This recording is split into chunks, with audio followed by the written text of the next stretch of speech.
You're listening to the Talking Headways podcast network. Talking Mondays. Keep moving on. Keep moving on.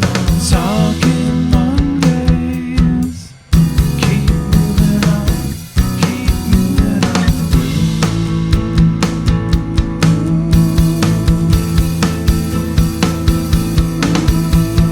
Talking Mondays. Keep moving on. Keep moving on. Happy Monday. This is Mondays at the Overhead Wire, sponsored by our super generous Patreon supporters. I'm Jeff Wood, your host, and joined by Han Solo. That's right, every Wookiee's favorite right-hand man is here, and we're hitting the ground running. As we do when we're Han Solo, we go through some of the great Talking Headways episodes we have coming up, and maybe a few that we did just now, recently. We chatted with CEO of OHM Advisors, John Kramer, last week, and that was a really interesting one because John is a CEO and he really wanted to share kind of some of the things that his company was doing and some of the hiring processes and stuff. But I think some of the most interesting conversation we had was over when I asked him about whether, there should be 10 big construction firms in the United States that do big projects. And he kind of deferred and demurred a little bit. But I'm interested in what you all think about that, because he said that's good because, they can do the big projects and then they can bring the smaller companies on as subs and things like that. But sometimes it feels like some of these large companies have monopolies and they make it really easy to build these big projects that don't cost contain and whatever else. So we had an interesting discussion about that. Maybe it didn't go as deep as I might have liked to have on that subject, but it was good nonetheless. Bridget Marquis joined the show a couple weeks ago as well, and it was good to have her on. Ren Yi was on the Impact podcast. He'll be coming on the Talking Headways podcast with that episode coming up in a couple of weeks. We just chatted with Michael Eisen about his new book. That was great. It was really fun to talk with Mike, and we just finished, fixing up our basement a bit. And one of the great things about, doing this myself is learning all the things about how, construction works, how timelines works, permitting, all that stuff. And so thinking about green building and thinking about sustainability and talking with Mike after going through this process was really interesting, especially in thinking about clean air and, HVAC systems and whatever else. So really interesting discussion with Mike. And so folks will be really excited about this. Actually, we've scheduled Yona for the annual prediction show. So Yona will be coming on soon. Always excited to have Yona Freemark on the show because we've been doing it for so long. I mean, I think we're over 10 years now that we've been doing the prediction show. And so it's pretty cool to look back at the year before and kind of do this running tally of what's going on. I suspect our predictions will be a bit sad this year, maybe because of the new administration, but I'm going to cross my fingers and hope that we have some interesting things to say. We've also got Stacey Mitchell of the Institute for Local Self-Reliance coming back on the show, or actually coming on the show. I don't think she's ever been on the show before, but she's coming on the show. Yona was coming back. We're going to talk about some 1980s era policies that led to a lot of big box consolidation and things like that. We had an article a number of years ago about the Motor Carrier Act of 1980. And I feel like this ties into her discussion. She had a piece in the Atlantic that was really interesting about food deserts. So I want to talk to her about that. We may have mentioned it a couple of weeks ago. We also recorded an episode on Wales's 20 miles per hour speed limits with a member of the SNED, which is Welsh Parliament, Lee Waters, and our good friend Jennifer Kent of the University of Sydney as well. So that's coming up too. That was a really, really interesting discussion with Lee about pushing forward on some things that may seem controversial, but in the end, they're saving lives. Really interesting stuff. We also put up our bonus episode with Austin Gibble up on Patreon. We chatted with him at Impact, and we had 15 or 20 extra minutes where we chatted, just shot the breeze about a number of different topics. So that's up there on our Patreon page for Patreon members. Check that out if you get a chance. So yeah, lots of stuff happening, and we're working on new episodes, and we've got a lot of incoming books as well. We've got a book from Kyle Paoletta coming in, talking about building cities in the arid West, which will be interesting. Yoni Applebaum of The Atlantic will be coming on as well to talk about his book. And then we also got KQD Forum's Alexis Madrigal coming on the show to talk about his book sometime soon. So lots of books coming up. If you have any book suggestions for us outside the norms, let me know. I have a bunch of stuff that I've been bookmarking and maybe ask about. I also want to talk with Anthony Flint about his book, Mayor's Desk, and I'm planning to do that as well. I've got some other interesting books on my desk here that I'm looking at that I might want to to cover as well. So we'll get into those if we get a chance.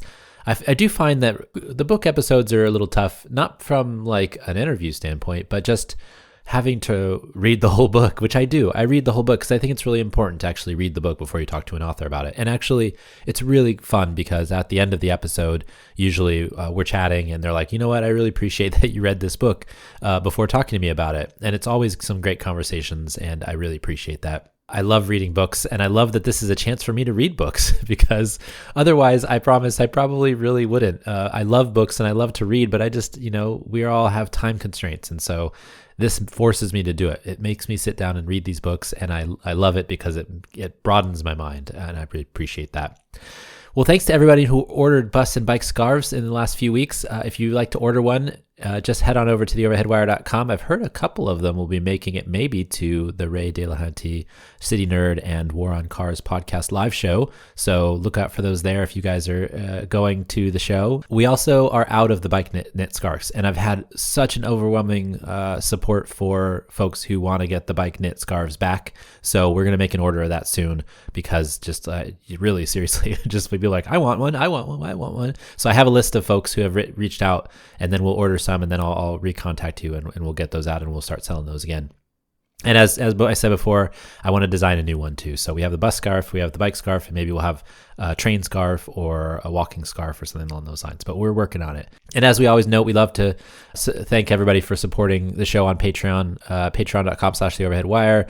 We really appreciate that. Also, there's some bonus episodes up there for you all now. And in the past, we've had a number of bonus episodes that are still there. So if you become a member soon, you can go back into the catalog and get a bunch of them. We have Zabe Bent in there. I know that we have Austin Gibble just popped up. So lots of really cool folks that we just had a kind of a continuation of our chats with. You can also support the show by going to our store and searching our bookshop store and searching and ordering any book you want. That really helps us out too. bookshop.org/shop/theoverheadwire. Of course, we would love for you to buy the books of the authors that we have on. If you can't find it at your local bookstore, you can ask the local bookstore to order it, or you can just order it through our bookshop site, which gives us a couple extra dollars for each purchase. So we really appreciate that. And then also we have the Cars Are Cholesterol merch. You can get stickers, you can get t-shirts, you can get hoodies, whatever you want. I really love this design. Richard Wozetsky did that for us. bit.ly/carsarecholesterol. You can find him on Instagram at Dick David Sketches if you want to check out his wonderful world of sketches. Also, we strongly suggest folks also sign up for the newsletter. Obviously, that's where we get a lot of the news for today's podcast episode. We're also one of the things I've been thinking about is like I do this process every single day where I go through the news and try to figure out which ones I'm going to collect and which ones are interesting, which ones I think maybe might not be ready to share. And so, I was thinking about what if I recorded that? What if I recorded the process of going through that and talking through that? Maybe that would be fun every once in a while. So if you're interested in that, if you're interested in kind of talking about the news on a daily basis, maybe we put it up on YouTube or something. I don't know. I have all these big ideas, and then I some of them I don't follow through with, so I apologize about that. But such is the way of fun ideas. You always talk about stuff, and then it's whether you have time or not to do it. But I do this every day, so if I just recorded it on video, maybe that's a good way to start. But even if you all want to support the show, but even listening to the show and listening to the ads helps out a lot. I've heard there's a lot of car commercials on the ads lately. That's okay. We'll take their money. No big deal. I'm not a huge fan, but that's how it goes. And so thanks everybody for listening. Thanks everybody for supporting. Thanks everybody for just kind of hanging out with us.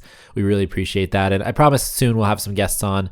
Again, it's just like kind of hectic, chaotic at the beginning of the year for some reason. Also, family has been sick in and out. And so trying to get stuff done is sometimes like pulling teeth. Just you have things to do and whatnot. And then, the Monday show is one of the things that I really want to do. But the Talking Headways podcast usually on the Thursday show takes precedence. So if I can get the Talking Headways podcast show done and then I can get to this one and I can schedule somebody, that's always a win. So hopefully we can get some more folks on. I have some ideas, but I just gotta follow through. So this is episode 164. We're live and in session. Before we get to the show, I want to let folks know that you can get this podcast on or Talking Headways wherever you find your podcasts, including iHeartRadio, Spotify, Overcast Podcasts, and of course, Apple Podcasts. You can find us on YouTube as well. Anywhere you can get podcasts, you'll probably be able to find us. The YouTube shows are generally not video. They're generally just the audio over there, but some people like to use their YouTube as their podcatcher. So, go check that out if that's what you like to do. Also, if you feel so inclined, leave us a review in iTunes. We really appreciate it. It helps people discover us. And we have lots of awesome reviews on there now, and we'd love to get your feedback if that is something you wish to provide. Okay, you all are here for the news. I know it. So here are a few stories that piqued our interest from the newsletter over the last few weeks. Again, the newsletter is a wonderful, wonderful, wonderful piece of accessible material that folks can subscribe to. And if you get a chance, please do. We go through about 1,500 news items every single day, and we pull out the 40 or 50 that are most interesting in 5 different topic areas. And so to put together the Monday show, I take some of the ones that were the most popular and some of the ones that I wrote up pieces for our articles in Greater Washington, in Urban Milwaukee, and Streets.mn. Some of those group blogs that allow us kindly to publish our news items as well as the podcast too. So we really appreciate them. But yeah, so if you want to get ahead of the game and learn the news before I talk about it here, then definitely subscribe to the newsletter. First up, the internal essential apartment. Apartments have been built for millennia, from 4-story blocks in Rome to apartments in Teotihuacan.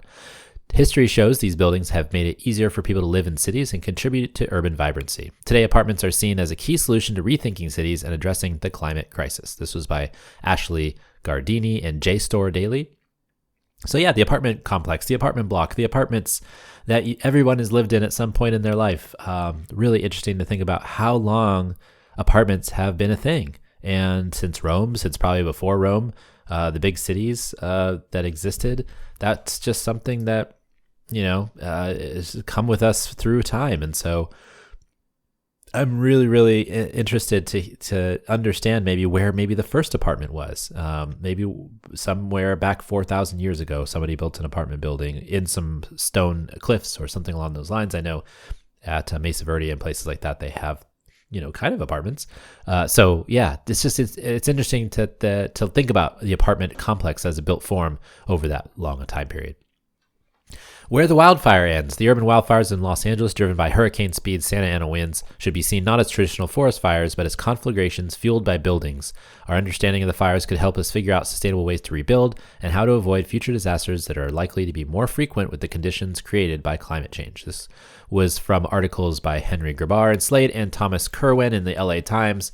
Lots of ink spilled about the LA wildfires. I am continually thinking that we're just not going to learn our lesson about rebuilding. I saw yesterday that Chris Elmendorf put up something that said the county supervisors were thinking about, basically allowing rebuilding of the single family homes to take precedence over everything else in the county, which is just suicide. I really do think that there's something we can do better, ways we can do things better, allow, more density, allow people to rebuild their homes, and then allow them to build ADUs. The state of California, through Governor Newsom and also Karen Bass's executive orders, make it really clear that they're only looking to rebuild the sprawl that was already there, which is going to be wildfire prone. And so, figuring out a way to change the building code, making it more sustainable, also putting more people out of harm's way. One of the things mentioned about the hurricanes that are in Florida is now they can do more damage because there's more sprawl and there's more places for them to hit. And if there's less places for them to hit and the buildings are more sustainable, there's not going to be as much damage. And so the same thing, applies here in Los Angeles, I think. So that's something that we should think about. But these urban conflagrations, and that's a word that has come up recently because that's what it is, an urban fire. These aren't wildfires. These are fires that have jumped into off the urban wildland interface, and they've push themselves into the neighborhoods and into Altadena, into Pacific Palisades. It's really, really sad and frustrating. And I know that, I listen to Conan O'Brien Needs a Friend. That's one of my favorite podcasts, aside from the Star Wars podcast that I listen to. But, Sona Mosesian, one of the guests, the hosts of Conan O'Brien Needs a Friend, Conan and Matt Gorley, she lost her home. And, it's sad. And listening to that episode was really, really tough to hear kind of about that. And, I think a lot of people are going to go through that. And unfortunately, if we don't rebuild correctly, that more people are going to go through that and more damage is going to be done.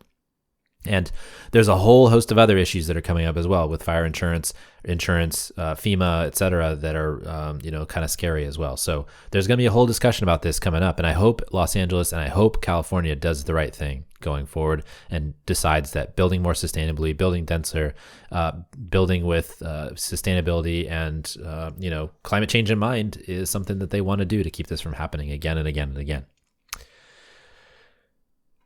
Surveillance technology rewiring our brains. Research in the journal Neuroscience of Consciousness reveals that pervasive surveillance technology has rewired our brains, altering how we navigate social situations. The study found that our evolved ability to detect others' gaze has intensified, potentially increasing mental health issues like social anxiety and psychosis. This is in the conversation. So basically, this news item is a research paper that was done looking at surveillance technology and all of the cameras that are pointed in public spaces and how humans perceive them. And so the interesting thing about this was that what they found was that if people knew that there was a camera in the area, they knew that they were being watched half a second faster than they would have otherwise. And so it's interesting to think about the evolution of our thinking about surveillance and what it means to be safe, what it means to promote safety, what surveillance actually is, and how, our bodies have adapted to being surveilled, whether that's in an ATM camera or a CCTV in London or something like that. But we also can perceive when people are looking at us. And it's an evolutionary process that's happened over thousands of years, millions of years. But it's also evolved so fast because of this surveillance stuff that it's really, really scary how it increases our mental health struggles, like the social anxiety and the psychosis, the possibility of forming those. And so I hope that in the future this doesn't cause more problems, and we can figure out ways if there are needs for surveillance, there's ways to, make it safer. But also just thinking about the process of what it took to get here is really interesting as well. So something to think about. It was a really popular item in the newsletter, actually the most popular item in the newsletter when we posted it. And we posted on Blue Sky and some other places afterwards. It got a little bit of attention. So really interesting. Go check that one out. And again, I have all these items in the show notes, so you can read the articles as well when you get when you go and listen to them. Next up, modular homes for workers in Western states. Some employers in the Western United States are using prefabricated and modular homes to fill housing needs for their employees as the national shortage continues. Families that would have left expensive cities like Jackson, Wyoming, are now able to live in larger homes at lower prices. The savings come from lower costs of construction, from bulk buying materials, and lower labor needs. This was by Hannah Mersbach, Marketplace. What's really interesting about this one is that Jackson Hole and other kind of resort towns, some of the employers, like the one example in this is the Fish and Wildlife Service, they buy their employees bigger houses, like 1,000 square feet or something like that, and they build them modular, and they can just get them done faster. And one of the things that, you can't build faster homes in these areas because the labor is so expensive, but also there's a shortage because not as many people can live there. And so this kind of deals with some of the issues with trying to build more housing in these smaller communities, which have a lot of labor shortages and just not a lot of people who are going to be able to work on houses that are needed at the speed that they're needed. So I thought this was really interesting from that perspective of employers are buying houses at cheaper rates, but also they're also providing much needed homes for people who might move away otherwise. And so keeping people in town and maybe repopulating an area that with middle class folks that need homes and really contribute to the society at large. Surveillance technology. Oh, no, that's not it. 100th anniversary of Killing the Walk. Historian Peter Norton highlighted a pivotal moment in transportation history when cities shifted from prioritizing walking, biking, and transit to favoring driving. On January 24th, 1925, Los Angeles enacted a law prioritizing motorists on city streets. This law became a model for the rest of the country, making the beginning of our city's car-centric design. This is Peter Norton at Streetsblog USA. It was basically 100 years ago that the law in Los Angeles started, and it was a lot of the greed from the car companies, a lot of the greed from the paving companies and stuff who wanted more roads, more cars, more people paying money for larger items. And that's where it started back in Los Angeles about 100 years ago. And we've paid for it ever since. Through the nose, all kinds of stuff. We paid through the nose on insurance, on our resilience, on the ability to, spend time at home versus spending time commuting. Lots of things that have been affected by our land use decisions because of this decision to make cars the primary transportation mode in the United States. Rethinking e-bike regulations. New York State plans to regulate Class 3 e-bikes, which can reach speeds of up to 28 miles per hour, by treating them like mopeds, which require licensing and registration. But part of the problem with regulations generally is the complexity of multiple classes, because many bikes look so similar. Meanwhile, Europe keeps it simple, just 2 categories: bikes that go under and over 15 miles per hour. Streamlined rules like that could go a long way towards simplifying enforcement and improving safety. This is by Lloyd Alter in Carbon Upfront. I think this is an important point, because I think a lot of the e-bike discussions that they're having in, like, say, like New York City, but also around the country, are talking about safety of pedestrians and other folks. And I think that's, in the context of how many people are killed by cars every year, it's a little bit silly to have that conversation, especially related to people worrying about whether they should allow bikes on streets or not. It's silly. It's a silly conversation. But at the same time, if we did have simpler rules and regulations related to e-bikes, then you would actually see more and more ability to comply with the rules, and less cities and counties and states and other jurisdictions having to make a million different rules, right? So if we had kind of like that motoring rule in Los Angeles that they made 100 years ago, and they all got copied all over the country, what if we just had one standard? And then what if we just adopted the European standard and just made it so our bikes were compliant with their bikes' rules? It'd be silly to change things up if we already know what works. 15 miles per hour is perfectly fine for going, cycling. 10 miles to 15 miles per hour is fine. If you want a faster bike, then you can get a moped or an e-bike that looks like a moped and ride it in the street with cars and get licensed and all that stuff. That's not a problem. But designating these speed differences, we're talking about, we always talk about cars and how much speeds impact the collision safety, right? So how people, if they're hit by a car going 20 miles per hour, or if a person is driving 20 miles per hour, they can stop faster and they cannot hit you. But also if you get hit by a car going that slow, it's not going to hurt you as much as if you get hit by a car going by 25, 30, 35 miles per hour, or even more. And the likelihood of death goes up further. The same thing for e-bikes, right? So let's just keep the speeds low on e-bikes. And if you want a faster one, then you can get a faster one, but you have to comply with a different regulation. And I think that's perfectly fine. But having 3 classes of e-bikes is so confusing. And then bikes, they look like bikes, right? So who knows if it's a class 3 or a class 2 or a class 1? So who's going to be able to enforce that? But if there's 2 different types and they have specific classifications and you have to be registered to be over one, and you have a license plate, then that's it. You're settled. And so I think that's a bit easier. It's interesting. I love Lloyd's work, and he's been doing a great job lately. A web of governance weak by design. Unlike East Coast cities with strong mayor systems, the Los Angeles region is a sprawling web of 88 cities within a single county of over 10 million people. This decentralized governance structure was a conscious choice to avoid the political machines that once dominated East Coast cities. However, the lack of central leader has its drawbacks, as highlighted during the devastating fires that swept through various parts of the county, both inside and outside Los Angeles proper. A county executive will be elected for the first time in 2028. This is by Adam Nagorny in the New York Times. This was really fascinating because I didn't think about this much. But yeah, like a lot of Western cities, they have so many smaller cities around them. I mean, you think about the Bay Area and it's like 28 transit agencies and all the cities that are in the San Francisco Bay. It's not, people say we're going to San Francisco. Well, are you going to Oakland? Are you going to San Mateo? Are you going to Daly City? Are you going to Marin? Are you going to Sausalito? There's so many little towns and cities and hamlets all around, and they all have their own zoning codes and city managers and all that stuff. It's just totally different from like a Philadelphia's and New York Cities and Chicago's and all that. Although Chicago does have a lot of jurisdictions, I must say, around the city itself. But the political machine idea was real. But this is really interesting because of the lack of power that the mayor has, they have to work with so many different agencies. And then if LA, the county, has 88 cities, the county executive will be in charge of figuring out how to deal with the 88 cities, which I think is really interesting.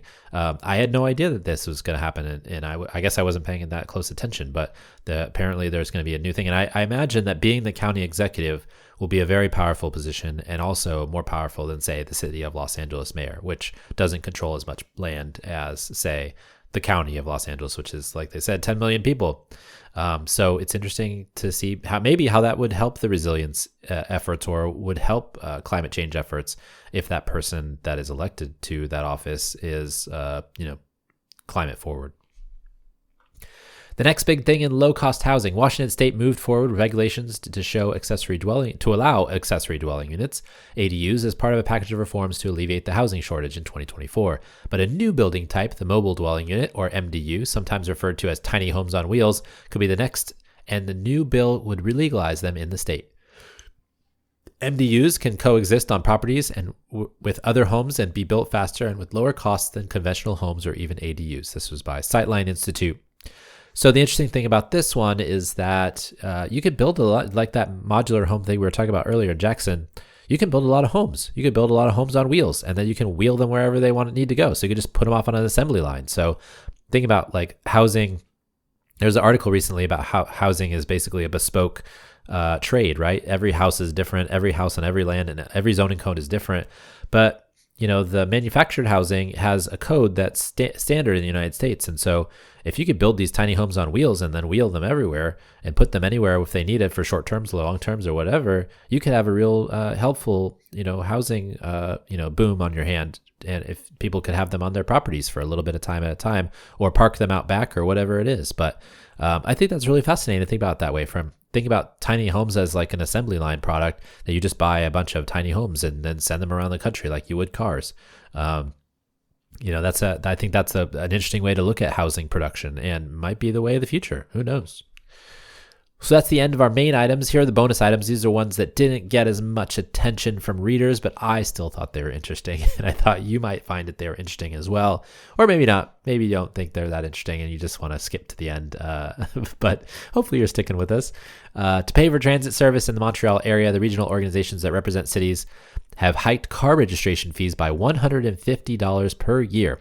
This came as a shock to a lot of drivers who are just now seeing that their bills came through the mail. Mayors said that they didn't have much of a choice without more funding support from the province. This was by CBC News. Man, that's a pretty shock, but it's a lot of money that goes for transportation options, for building transit and things like that. If we just thought about transit as a public good and figured out how to pay for it and figure out how to support it through taxes and through other fees and things like that, we might end up with this, where the cars, the ones that are, basically taking up a ton of space, are the ones who are paying for the transit, which is the system that doesn't take up a bunch of space. Contrary to what some people on the internet think about the throughput of a subway versus a tunnel that's got cars in it. Ridiculous. Elected officials seeing food deserts in their cities and districts are considering whether cities should open their own grocery stores. Since governments aren't trying to turn a profit and wouldn't have to pay property taxes, it might be a feasible solution for some. This is in Governing Magazine. Should cities build their own grocery stores? Grocery stores are weird. They are their own microcosm of business. They are very low margin. You have to have a lot of supply of things. You have to coordinate a lot of shipping and handling and logistics and things like that. It's a tough business. And so I think that, we'll talk about that with Stacy actually when she comes on the show, about why grocery stores haven't been as competitive and maybe why this is, why cities are considering this. But it's interesting to think about some cities maybe putting grocery stores in places that just don't have them, so people can get fresh food that is better than, eating out all the time. Improve health outcomes for sure. Lessons from the trees. So I wrote this piece and I wanted to share it with you all, but I wrote this piece in Substack, and it was the intro to a newsletter, but I also post stuff on Substack that's kind of intros and more writey stuff. No, not the articles, but I just kind of diversifying my sources of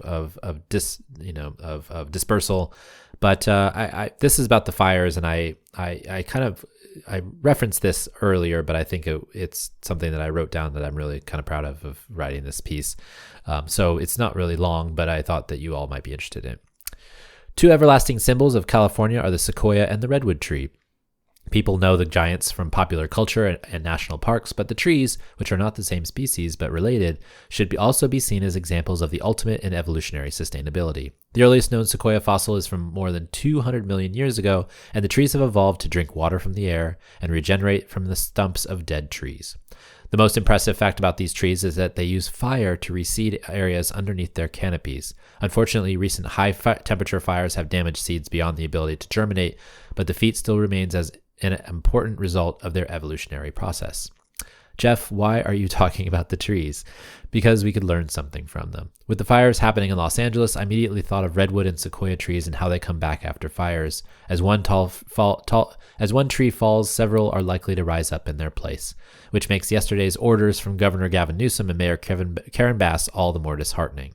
They have decided to suspend environmental review and allow residents to expedite permitting for reconstruction only if the home or business is rebuilt to the same size as it was before. I believe this will exacerbate these problems even more. The amount of materials and labor needed should be considered over the next few years, and if we are going to build, why not use existing footprints to build a bit more than what was there at a much higher standard of sustainability? There will now be a competition for these goods between projects and outside the fire zones due to a momentous rebuilding effort. This is the lesson of the trees. After a fire or felling, grow back stronger and evolution will reward you for it.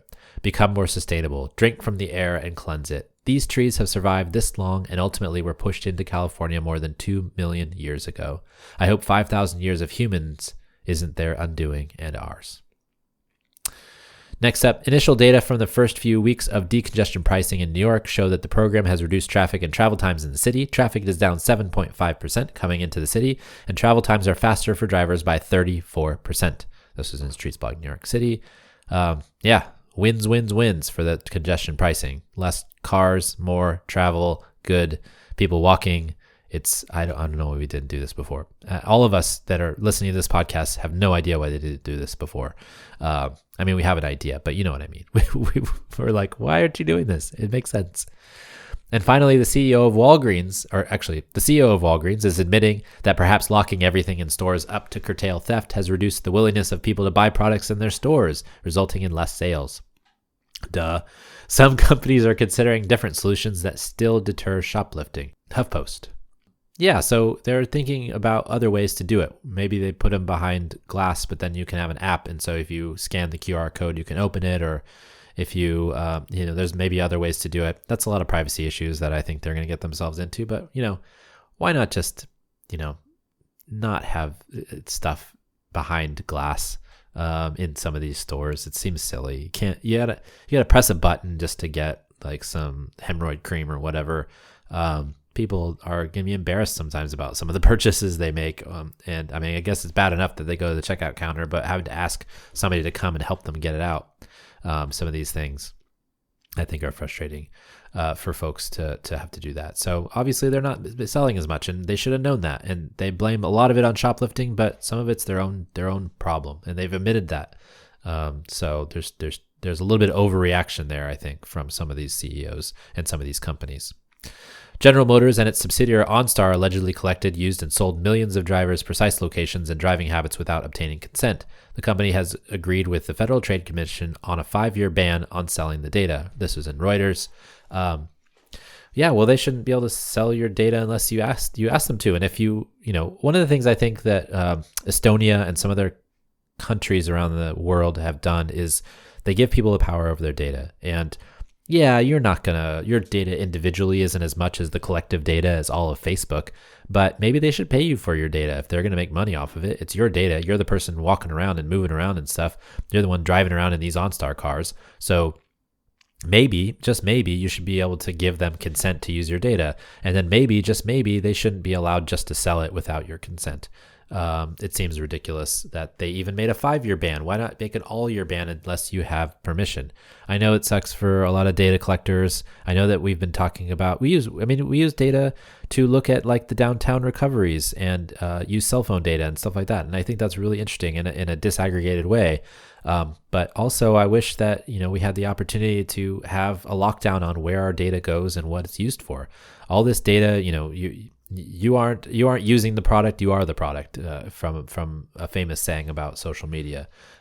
It's just like, this is a continuation of that, and the car companies are just as guilty as the tech companies from that perspective.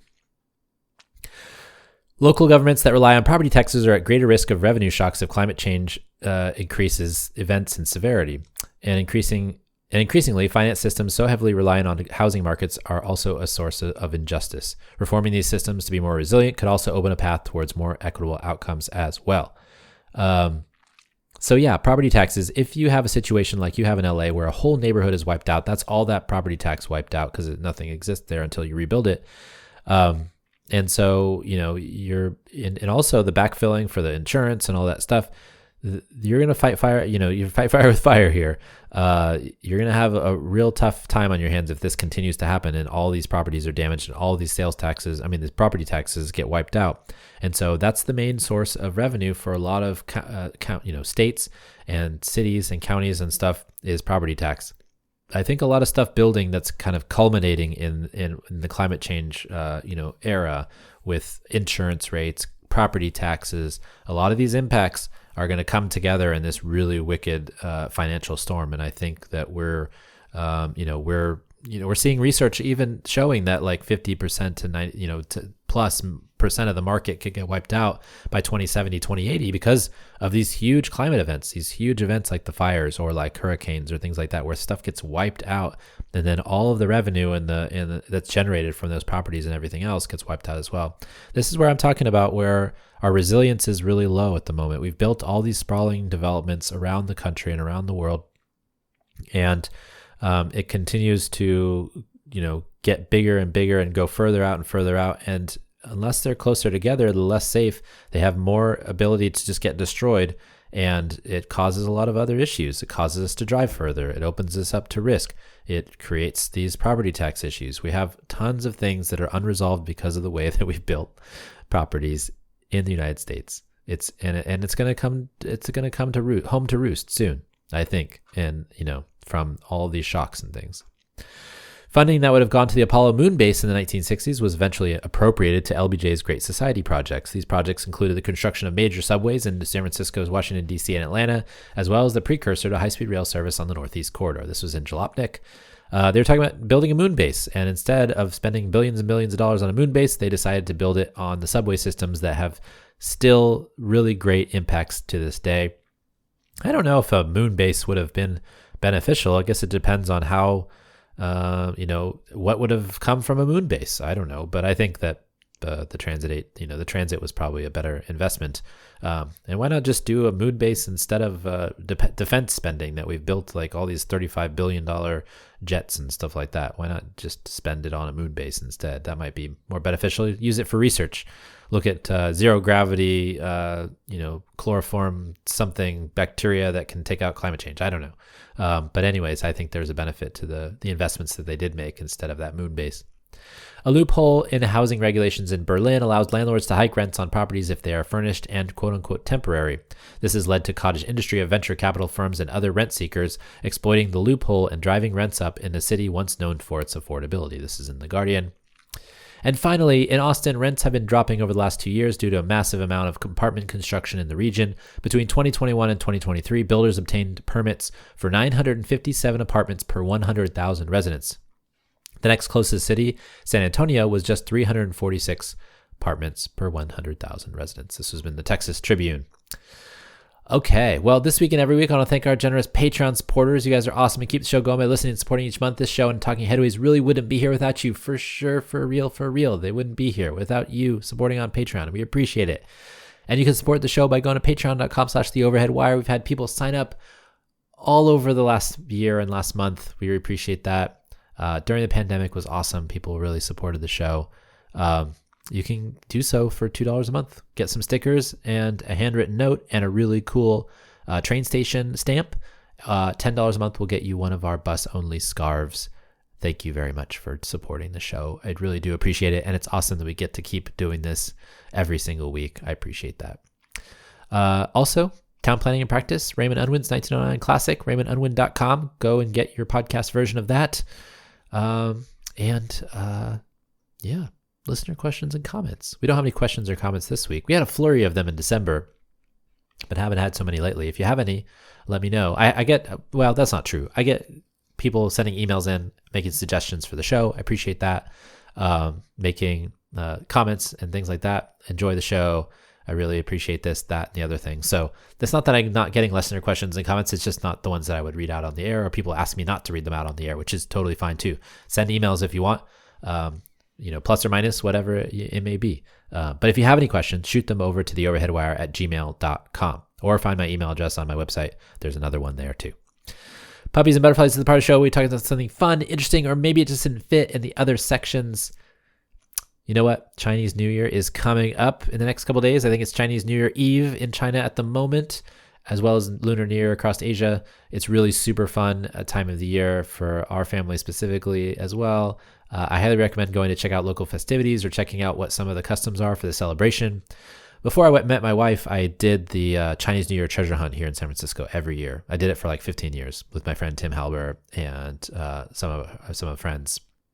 And oh my gosh, it was so fun. You got to explore San Francisco. You got to walk through the area of the parade where other people were focused on the parade, and you could see it was happening, but you got to like learn San Francisco inside and out. There's all kinds of like interesting clues and finding like these corners and these alleyways in Chinatown and little places with history in them. And it was so much fun. It was so much fun.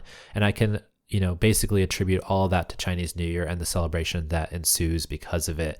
It's great. I mean, it's super great. And, what's really cool is that, in the doldrums of post-Christmas, Thanksgiving, after the New Year here in the United States, there's another holiday to look forward to, which is the Chinese New Year. And it comes up kind of at the end of January, at the beginning of February. And it's all about eating and celebrating family and all that stuff. And so if you get a chance to join any festivities in your local area, please do. Eat some dumplings, have some good food, and enjoy it. Okay. Well, you can find me on social media. You can find me on social media at The Overhead Wire, whatever social media you want. I'm probably there. Instagram, Threads, Mastodon. I've been hanging out at Blue Sky a lot. That's where I do most of my posting these days, Blue Sky. I've stopped posting on Twitter. I feel like it's not a very productive place at the moment. There's a lot of crazy people on there. I'm not going to delete my account because I don't want somebody else to get it. I don't want somebody else to get my name. But I've just been bummed out about it because it was such a great place to be. And I know there's still people on there that are doing great stuff, but Blue Sky's got the juice. Blue Sky, I find my friends. Blue Sky feels like you're not at, a place that is not welcoming to you. So I'm just there. So check it out, Blue Sky, or any other places. Like we said, I'm on Substack too. I'm on YouTube. We're on all kinds of. I'm at Flickr. Transit Nerds on Flickr. Actually, it's the one place I'm not The Overhead Wire. I got old pictures that I took for work and for fun over there. So lots of stuff, lots of great places. And also, I am on SoundCloud, but I'm thinking about getting off because I think maybe one person every other episode listens. So maybe I should just stop going to SoundCloud. But I'm there too. So thanks for joining us on Mondays at The Overhead Wire. Thanks to our generous patrons for sponsoring this week's podcast. I really appreciate you guys. I want to say that we'll be back in 2 weeks, but who knows? Last 2 weeks ago, I made that promise, and here we are. So we made it. I hope you guys have a good weekend. I hope you guys have a good Chinese New Year. I hope you all, have positive weeks and happy times and good television and good planning. I'll see you next time. Talking Monday.